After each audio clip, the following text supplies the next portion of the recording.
ഇന്ന സ്വലാത്തി വനുസുക്കി വമഹ്യായ വമമാതി ലില്ലാഹി റബ്ബിൽ ആലമീൻ. തീർച്ചയായും എൻ്റെ നിസ്കാരവും എൻ്റെ ഇബാദത്തുകളും എൻ്റെ ജീവിതവും എൻ്റെ മരണവും ലില്ലാഹി റബ്ബിൽ ആലമീൻ, ലോകങ്ങളുടെ രക്ഷിതാവായ അല്ലാഹുവിന് വേണ്ടിയാകുന്നു എന്ന് ഓരോ സത്യവിശ്വാസിയും ഓരോ ദിവസവും 5 നേരത്തെ നമസ്കാരങ്ങളിൽ പ്രതിജ്ഞ ചെയ്യുന്നുണ്ട്. അതുകൊണ്ട് ആ പ്രതിജ്ഞ നിറവേറ്റാൻ നമ്മൾ സത്യവിശ്വാസികൾ ബാധ്യസ്ഥരാണ്.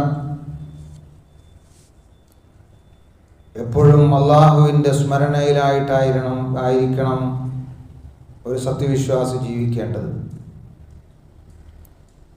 അള്ളാഹുവിൻ്റെ സ്മരണ നമ്മിൽ നിന്ന് നഷ്ടപ്പെട്ടു പോകാതിരിക്കാൻ പ്രത്യേകമായ ശ്രദ്ധയും ജാഗ്രതയും ആവശ്യമാണ്.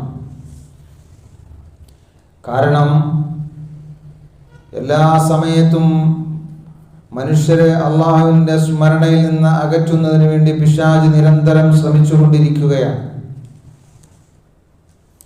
പല വിധത്തിലുള്ള കുതന്ത്രങ്ങൾ പിശാച് പ്രയോഗിച്ചുകൊണ്ടിരിക്കുകയാണ്. വിശുദ്ധ ഖുർആൻ സൂറത്തുൽ മുജാദില 19-ാമത്തെ ആയത്തിൽ അല്ലാഹു സുബ്ഹാനഹു വ തആല ഇതിനെ സംബന്ധിച്ച് പറയുന്നത് നമുക്ക് ഇങ്ങനെ കാണാൻ കഴിയും. ഇസ്തഹ്വദ അലൈഹിമുശ് ശൈത്വാൻ ഫൻസാഹും സിക്റല്ലാഹ്. പിശാച് അവരുടെ മേൽ ആധിപത്യം നേടുകയും അള്ളാഹുവിൻ്റെ സ്മരണയിൽ നിന്ന് അവരെ അകറ്റുകയും ചെയ്യും. അങ്ങനെ അള്ളാഹുവിൻ്റെ സ്മരണയിൽ നിന്ന് അകന്നു പോകുന്ന മനുഷ്യർ ഉലൈക ഹിസ്ബുശ് ശൈത്വാൻ, അവരാണ് പിശാചിൻ്റെ പാർട്ടി, അവർ പിശാചിൻ്റെ കക്ഷികളാണ്. സത്യവിശ്വാസികൾ പിശാചിൻ്റെ കക്ഷികളാകരുത്. ഹിസ്ബുല്ലാഹ്, അള്ളാഹുവിൻ്റെ പാർട്ടിയാകണം, അള്ളാഹുവിൻ്റെ കക്ഷികളാകണം. അലാ ഇന്ന ഹിസ്ബൽ ശൈത്വാനി ഹുമുൽ ഖാസിറൂൻ. അറിയുക, തീർച്ചയായും പിശാചിന്റെ പാർട്ടിയാണ് പരാജയപ്പെട്ടു പോകുന്നത്. അലാ ഇന്ന ഹിസ്ബല്ലാഹി ഹുമുൽ മുഫ്ലിഹൂൻ. അറിയുക, തീർച്ചയായും അല്ലാഹുവിന്റെ പാർട്ടിയാണ് വിജയിക്കുന്നവർ. അതുകൊണ്ട് നമ്മൾ വിജയിക്കുന്നവരാകണം, പരാജയപ്പെട്ടു പോകുന്നവരാകരുത്, തോറ്റുപോകുന്നവരാകരുത്, നഷ്ടക്കാരിൽ പെട്ടുപോകരുത്. എപ്പോഴാണ് മനുഷ്യർ വിശ്വാസികൾ പിശാചിന്റെ പാർട്ടിയാകുന്നത്? അള്ളാഹുവിൻ്റെ സ്മരണയിൽ നിന്ന് അകന്നു പോകുമ്പോഴാണ്. അതുകൊണ്ടാണ് പിശാച് തൻ്റെ പാർട്ടിയാക്കി മനുഷ്യരെ മാറ്റുന്നതിന് വേണ്ടി അള്ളാഹുവിൻ്റെ സ്മരണയിൽ നിന്ന് അകറ്റുന്നതിന് നിരന്തരം ശ്രമിച്ചുകൊണ്ടിരിക്കുന്നത്. റസൂലുള്ളാഹി സ്വല്ലല്ലാഹു അലൈഹി വസല്ലമ തങ്ങൾ പിശാചിൻ്റെ ഒരു കുതന്ത്രത്തെ സംബന്ധിച്ച് നമ്മെ ഓർമ്മപ്പെടുത്തുന്നുണ്ട്. ഒരു മനുഷ്യൻ ഉറങ്ങാൻ കിടന്നാൽ അവൻ ഉറക്കത്തിലേക്ക് വീഴുമ്പോൾ പിശാച് അവൻ്റെ തലയിൽ 3 കെട്ടുകൾ ഇടുന്നതാണ്. 3 കെട്ടുകൾ ഇടുമ്പോഴും പിശാച് അവനോട് പറയും, രാത്രി സുദീർഘമാണ്, നീ ഉറങ്ങിക്കൊള്ളുക എന്ന് ഓരോ കെട്ടിടുമ്പോഴും പിശാച് അവനോട്, ആ ഉറങ്ങുന്ന മനുഷ്യനോട് പറയുന്നതാണ്. അങ്ങനെ പ്രഭാതത്തിൽ ഒരു സത്യവിശ്വാസി ഉണർന്ന് എഴുന്നേറ്റ് അള്ളാഹുവിനെ സ്തുതിച്ചാൽ പിശാചിട്ട ഒരു കെട്ട് പൊട്ടിപ്പോകുന്നതാണ്. അള്ളാഹുവിനെ സ്തുതിക്കണം ഉറക്കത്തിൽ നിന്ന് ഉണരുമ്പോൾ. അൽഹംദുലില്ലാഹില്ലദീ അഹ്യാനാ ബഅദമാ മാതനാ വഇലൈഹിൻ നുശൂർ. ഉറങ്ങി ഉണരുമ്പോൾ പറയേണ്ടത് ദിക്റാണ്. അൽഹംദുലില്ലാഹ്, അല്ലാഹുവേ നിനക്കാണ് സകല സ്തോത്രങ്ങളും. അല്ലദീ അഹ്യാനാ ബഅദമാ മാതനാ, മരണശേഷം മരിപ്പിച്ചതിന് ശേഷം ഞങ്ങളെ ജീവിപ്പിച്ചവനായ റബ്ബേ നിനക്കാണ് എല്ലാ സ്തുതികളും. ഉറക്കം ഒരു മരണമാണ്. ഉറക്കവും മരണവും തമ്മിൽ വലിയ സാദൃശ്യമുണ്ട്. ഉറങ്ങുന്ന മനുഷ്യൻ ഒന്നും അറിയുന്നില്ല, മരിച്ച മനുഷ്യനെ പോലെയാണ്. ഉറക്കത്തിൽ ഒരാൾ ആക്രമിക്കാൻ വരുന്നു, അത് അറിയാൻ കഴിയില്ല. അപ്പോൾ ആ ഉറക്കമാകുന്ന മരണത്തിൽ നിന്ന് അല്ലാഹുവേ നീ ഞങ്ങളെ പുനരുജ്ജീവിപ്പിച്ച് വീണ്ടും ജീവൻ നൽകി ഞങ്ങളെ എഴുന്നേൽപ്പിച്ചിരിക്കുന്നു. അൽഹംദുലില്ലാഹ്.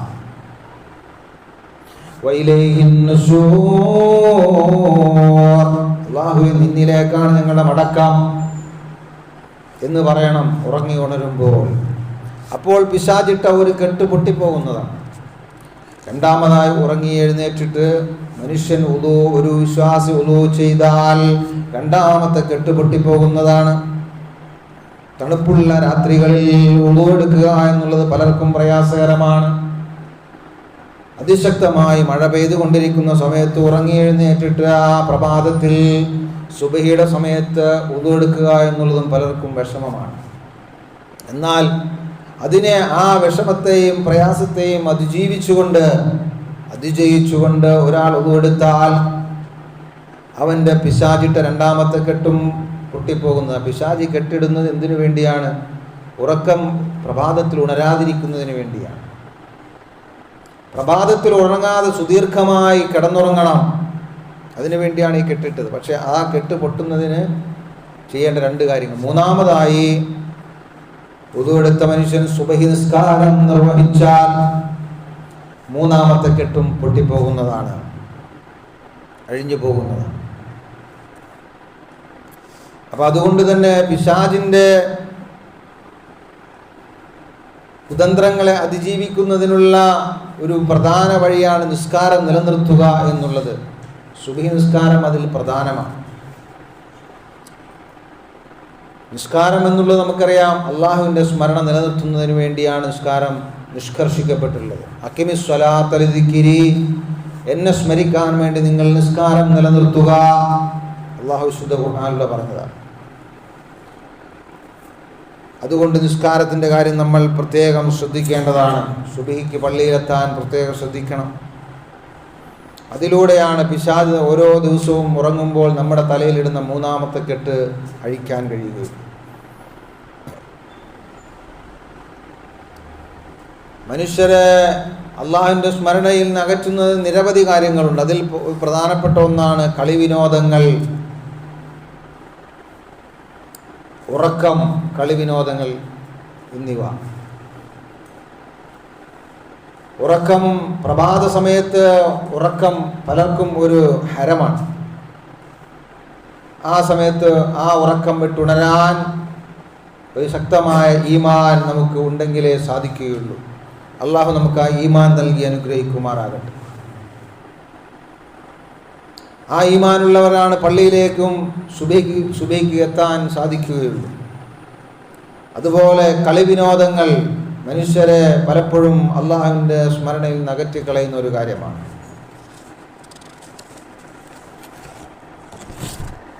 കളികളിൽ മുഴുകി അതിൽ ഹരം പിടിച്ചു പോകുന്ന മനുഷ്യർ അള്ളാഹുവിനെ മറന്നു പോകുന്നു.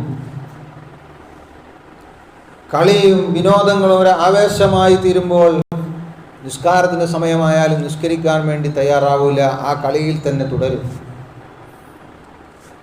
ഒരു ലഹരിയാണ് കളി. അല്ലാഹു സുബ്ഹാനഹു വ തആല ഈ മനുഷ്യനെ വഞ്ചിക്കുന്ന ഇത്തരത്തിലുള്ള കുറച്ച് കാര്യങ്ങളെ സംബന്ധിച്ച് സൂറത്തുൽ ഹദീദിൽ 20-ാമത്തെ ആയത്തിൽ നമ്മോട് പറയുന്നുണ്ട്. ഇഅ്ലമു അന്നമൽ ഹയാത്തുദ് ദുനിയാ ലഅബും വലഹും വസീനത്തും വതഫാഖുറും ബൈനകും വതകാസുറും ബിൽ അംവാലി വൽ ഔലാദ്.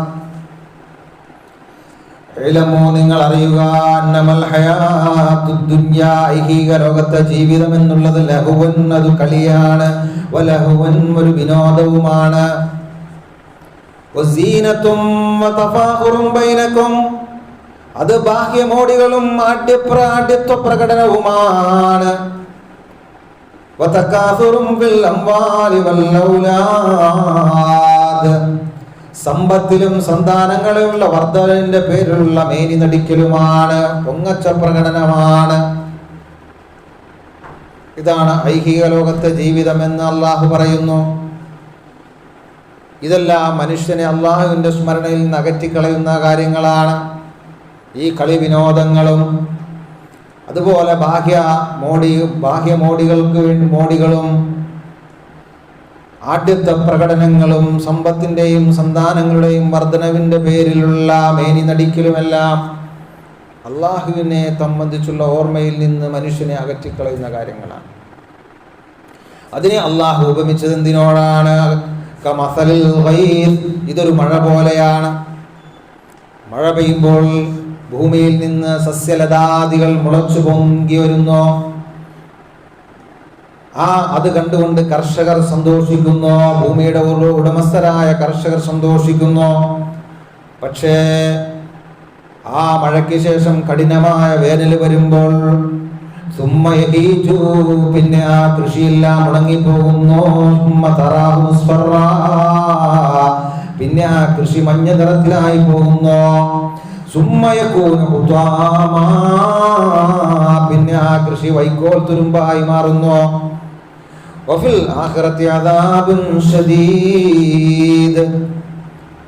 ഇതുപോലെയാണ് മനുഷ്യരുടെ ഈ ഐഹിക ലോകത്തെ ജീവിതത്തിന്റെ കാര്യങ്ങളും.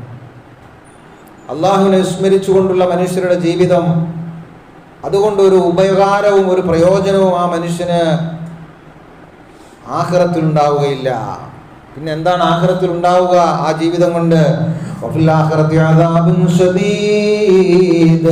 ആഖിറത്തിൽ കഠോരമായ ശിക്ഷയായിരിക്കും അവരെ പിടികൂടുക. എന്നാൽ അള്ളാഹുവിനെ ഓർമ്മിച്ചു ജീവിക്കുന്ന മനുഷ്യർ, അള്ളാഹുവിന്റെ സ്മരണയിൽ നിന്ന് അകന്നു പോകാത്തവർ, അവർക്ക് അള്ളാഹുവിന്റെ പാപമോചനം ലഭിക്കുന്നതാണ്, സ്വർഗം ലഭിക്കുന്നതാണ്.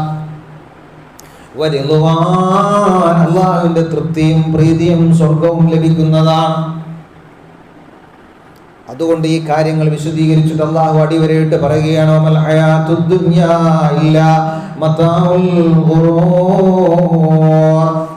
ഐഹിക ജീവിതം എന്നുള്ളത് വഞ്ചനയുടെ വിഭവം മാത്രമാണ്.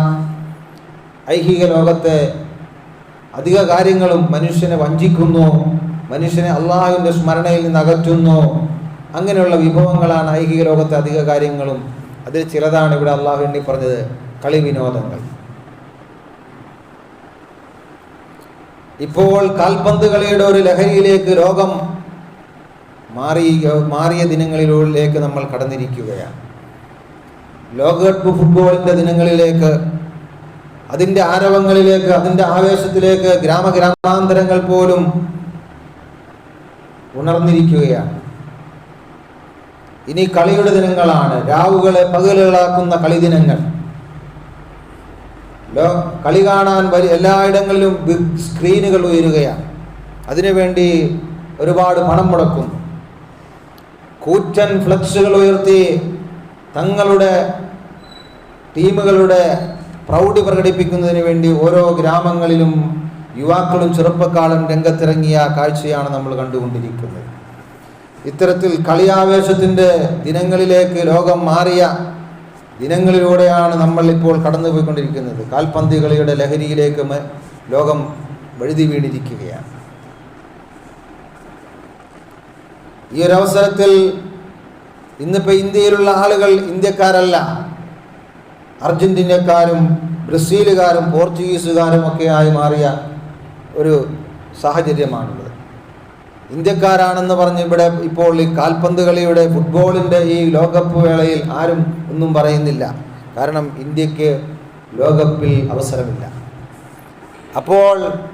ഇപ്പോൾ ഓരോരുത്തരും ഫുട്ബോൾ പ്രേമികൾ പോർച്ചുഗീസുകാരായി മാറിയിരിക്കുന്നു. പോർച്ചുഗീസിൻ്റെ കൊടി തോരണങ്ങൾ ഉയർത്തുന്നു, ഫ്ലക്സുകൾ ഉയർത്തുന്നു. കുറേ ആളുകൾ ബ്രസീലിൻ്റെ പുറകെയാണ്, കുറേ ആളുകൾ പോർച്ചുഗലിൻ്റെ പുറകെയാണ്, കുറേ ആളുകൾ അർജന്റീനയുടെ പുറകെയാണ്. അങ്ങനെ പല രാജ്യങ്ങളുടെ താരങ്ങളെ ആരാധിക്കുന്നവരായി മാറിയ, ഫുട്ബോൾ താരങ്ങളെ ആരാധിക്കുന്നവരായി മാറിയ ഒരു സന്ദർഭം. ഈ ഒരു സന്ദർഭത്തിൽ പ്രിയമുള്ള സഹോദരങ്ങളെ, ഈ കളിക്കൊന്നും ഇസ്ലാം പൂർണ്ണമായി എതിരാണ് എന്ന് നമ്മളാരും ഞാനിത് പറയുമ്പോൾ തെറ്റിദ്ധരിച്ചു പോകേണ്ടതില്ല. റസൂലുള്ളാഹി സ്വല്ലല്ലാഹു അലൈഹി വസല്ലമ തങ്ങൾ അബ്ബാസ് റളിയല്ലാഹു അൻഹുവിന്റെ കുട്ടികളായ മക്കളായ അബ്ദുള്ളയോടും ഉബൈദുള്ളയോടും പറഞ്ഞു, മക്കളെ നിങ്ങൾ ഓടി വരൂ, ഓട്ടമത്സരം നടത്തൂ എന്ന് പറഞ്ഞു. അങ്ങനെ രണ്ടുപേരും ഓടി വന്നു, ഓട്ടമത്സരം നടത്തി. അപ്പോൾ വീണുപോയവരെ റസൂൽ സല്ലല്ലാഹു അലൈഹി വസല്ലമ തങ്ങൾ പിടിച്ചുയർത്തി അണച്ചുകൂട്ടി ആലിംഗനം ചെയ്ത് മുത്തം കൊടുത്ത് അവർ അഭിനന്ദിച്ചു. അവർക്ക് സമ്മാനങ്ങൾ നൽകുമെന്ന് റസൂൽ സല്ലല്ലാഹു അലൈഹി വസല്ലമ തങ്ങൾ പറഞ്ഞുകൊണ്ടാണ് ഈ ഓട്ടമത്സരം നടത്തിച്ചത്. യാക്കൂബ് നബി അലൈഹി സ്വലാമിൻ്റെ മക്കൾ യാക്കൂബ് നബിയുടെ ഒരു മകനായ യൂസുഫ് നബി അലൈഹി സ്വലാമിനെ തങ്ങൾക്കൊപ്പം കളിക്കാൻ വിടാൻ വേണ്ടി പറഞ്ഞു. അപ്പോൾ യാക്കൂബ് നബി അലൈഹി സ്വലാം ആദ്യം വിസമ്മതിച്ചെങ്കിലും പിന്നീട് കളിക്കാൻ അയക്കുകയുണ്ടായി എന്നുള്ളതാണ്. എല്ലാ കളിയും അനുവദനീയമല്ല. കാളപ്പോര്, കോഴിപ്പോര് പോലെയുള്ള മൃഗങ്ങളെയും പക്ഷികളെയും തമ്മിലടിപ്പിച്ച് അത് കണ്ട് ആനന്ദിക്കുന്ന ക്രൂര മനസ്സിൻ്റെ ഉടമകളായ ആളുകളുണ്ട്. എന്നാൽ അത്തരം കാളപ്പോരും കോഴിപ്പോരും പിന്നെ ഈ ഫുട്ബോളിൻ്റെ പേരിലും മറ്റുമുള്ള പന്തയം വെക്കലും ഒന്നും ഇസ്ലാം അനുവദിച്ചിട്ടില്ല. അതൊക്കെ ഹറാമാണ് എന്ന് നമ്മൾ മനസ്സിലാക്കേണ്ടതുണ്ട്. ഈ കളി അനുവദനീയമാകുന്നത് എപ്പോഴാണ്? അത് അള്ളാഹുവിൻ്റെ സ്മരണയിൽ നിന്ന് നമ്മളെ അകറ്റാതിരിക്കുമ്പോഴാണ്. കളിയിലൂടെ നമുക്ക് ആരോഗ്യ സംരക്ഷണവും അതുപോലെ തന്നെ മാനസികോല്ലാസവുമാണ് നമ്മൾ ലക്ഷ്യമാക്കേണ്ടത്, മറ്റൊരു ലക്ഷ്യവും. അപ്പോൾ ആരോഗ്യ സംരക്ഷണത്തിലൂടെ നല്ല ആരോഗ്യമുള്ളവർക്കാണ് നന്നായി ഇബാദത്ത് ചെയ്യാൻ സാധിക്കുകയുള്ളൂ. അനാരോഗ്യം വന്നാൽ ഇബാദത്ത് പ്രയാസകരമാവും. പിന്നെ നിസ്കരിക്കുന്നവർക്ക് ഇരുന്ന് നിസ്കരിക്കേണ്ടി വരും, ഇരിക്കാൻ പറ്റാത്തവർക്ക് കടന്ന് നിസ്കരിക്കേണ്ടി വരും. അപ്പോൾ ആരോഗ്യം അനിവാര്യമാണ്, ആരോഗ്യ സംരക്ഷണം പ്രധാനമാണ്. അതിനുവേണ്ടി കളിക്കാം, നടക്കാം, ഓടാം, അതൊന്നും ഒരു നിരോധിക്കപ്പെട്ട കാര്യങ്ങളല്ല. എന്നാൽ അള്ളാഹുവിനെ മറപ്പിക്കുന്ന, നിസ്കാരം കളാക്കുന്നതിലുള്ള കളികളും വിനോദങ്ങളും ഒന്നും അനുവദനീയമല്ല എന്നുകൂടി നമ്മൾ മനസ്സിലാക്കേണ്ടതുണ്ട്. ഇന്ന് രാത്രി സമയത്താണ് കളി പകലാണെങ്കിലും നമ്മൾക്ക് കാണാൻ പറ്റുക രാത്രിയിലാണ്. കാരണം കളി എവിടെയാണ് നടക്കുന്നത്? അമേരിക്കയിലാണ്, കാനഡയിലാണ്, മെക്സിക്കോയിലാണ്. അപ്പോൾ ഇവിടെ പകലാകുമ്പോൾ അവിടെ രാത്രിയാണ്, അവിടെ രാത്രിയാകുമ്പോൾ ഇവിടെ പകലാണ്. അവിടുത്തെ പകൽ നടക്കുന്ന കളി നമുക്ക് രാത്രിയെ കാണാൻ പറ്റൂ. അപ്പോൾ ഉറക്കമഴിച്ച് കളി കണ്ട് പിന്നെ സുബഹി നിസ്കരിക്കാതെ സുബഹി ഖളാഅൊക്കെ കിടന്നുറങ്ങുന്ന ഒരു സ്വഭാവം ഈ ഫുട്ബോൾ ഭ്രാന്തിൻ്റെ, ഫുട്ബോൾ ലഹരിയുടെ ദിനങ്ങളിൽ നമുക്കുണ്ടാകാൻ പാടില്ല എന്നാണ് പ്രധാനമായും എൻ്റെ പ്രിയപ്പെട്ട ചെറുപ്പക്കാരോട്, യുവാക്കളോട്, ഫുട്ബോൾ പ്രേമികളോട് എനിക്ക് ഓർമ്മപ്പെടുത്തുവാനുള്ളത്. ഫുട്ബോളിൽ നമ്മൾ ആരെയാണ് മാതൃകയാക്കേണ്ടത്? ഫുട്ബോൾ കളിയിൽ മാതൃകാ പുരുഷന്മാരായ ഒരുപാട് ഫുട്ബോൾ കളിക്കാരുണ്ട്. അവരെയാണ് നമ്മൾ മാതൃകയാക്കേണ്ടത്. ലിവർപൂളിന് വേണ്ടി കളിച്ച സാദിയോ മാനെയും മുഹമ്മദ് സലാഹും എല്ലാം നമ്മൾ മാതൃകയാക്കേണ്ടവരാണ്. കളി വിജയിച്ചപ്പോൾ ആൽക്കഹോള്, മദ്യം പൊട്ടിച്ചുകൊണ്ട് ആഘോഷിച്ചപ്പോൾ ആ മദ്യമാകുന്ന, നജസാകുന്ന മദ്യം ശരീരത്തിൽ വീഴാതെ ആ കൂട്ടത്തിൽ നിന്ന് ഓടിയകന്ന് മാതൃക സൃഷ്ടിച്ചവരാണവർ.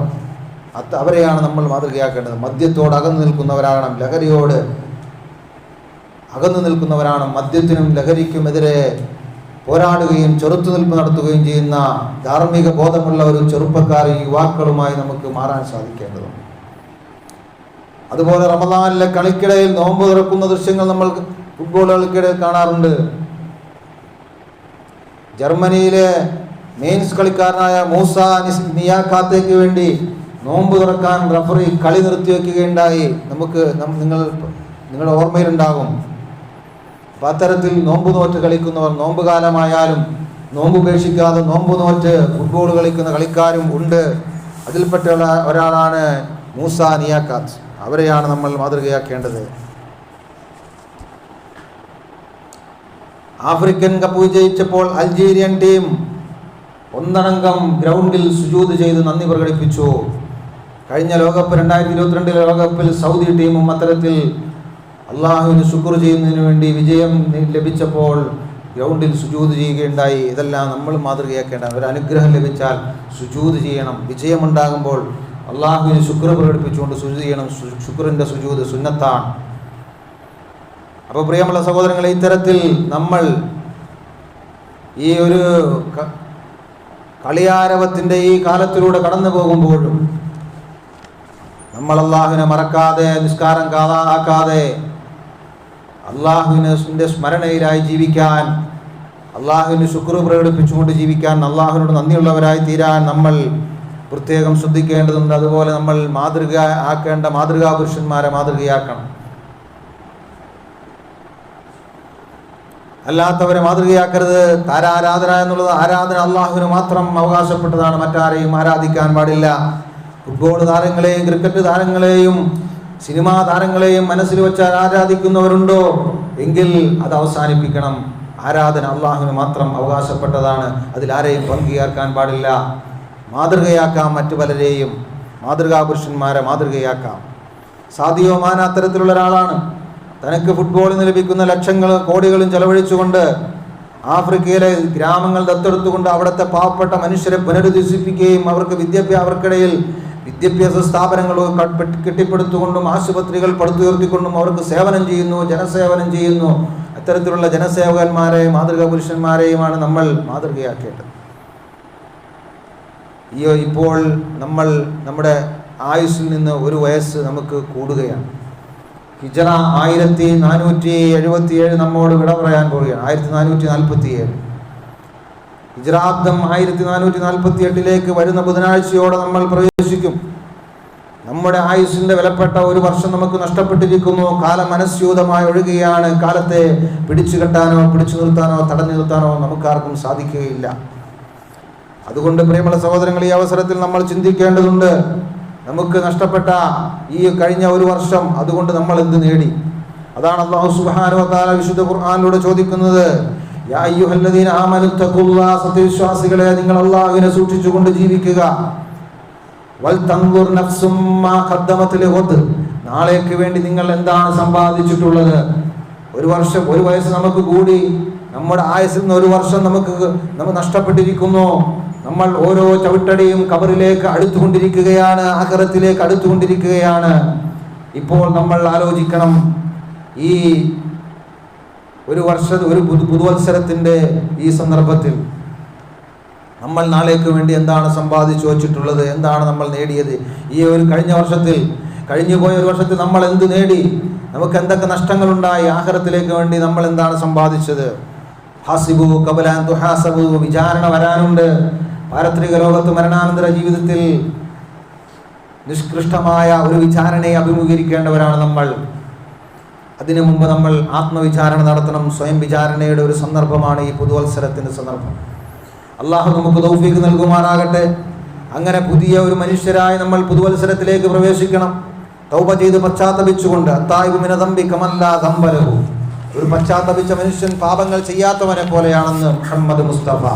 അങ്ങനെ പാപരഹിതരായി പുതിയ മനുഷ്യരായി പുതുവത്സരത്തിലേക്ക് പ്രവേശിക്കാൻ നമുക്ക് സാധിക്കേണ്ടതുണ്ട്. അള്ളാഹു തൗഫീഖ് നൽകി അനുഗ്രഹിക്കുമാറാകട്ടെ. ആമീൻ ബിറഹ്മതിക.